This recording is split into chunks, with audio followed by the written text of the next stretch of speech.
And so there was kind of this conundrum where on the one hand, it was really fun and exciting to have all these great restaurants, these great shops, and yet we knew that most of our neighbors couldn't afford them. And so we tried to figure out how do we respond as Christians? And so we set up a nonprofit. We called it Matthew's Quarter, after the 25th chapter of the Gospel of Matthew, where Jesus talks about saying, if you've done this to the least of these, you've done the same to me. And here's what we did.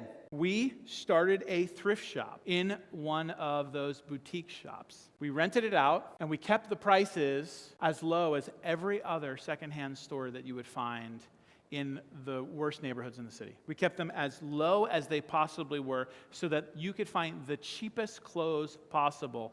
But then we had folks who had relationships with other boutiques, and shop owners knew that if they had certain clothes for too long and nobody bought them, they would just nobody was going to buy them. And so they would give them to us so that we could actually sell really high-end stuff at the cheapest rates in the whole city for people who couldn't afford anything else. But then we also knew at the very same time that while we were serving the poorest people in our community, there were business owners who had poured their lives, their resources, years into making these storefronts beautiful and attractive. And so we said, we can't just treat this place like a Salvation Army. And so we actually brought in an architect who designed commercially, nationally renowned storefronts and commercial spaces to design our space so that when you walked in, it looked like a high-end boutique. When you walked in the clothes, they looked like they were really well made. But when you looked at the prices, you realized anyone could afford these. And we very specifically trained everyone that was going to work there that we were going to welcome everyone, regardless of how they talked,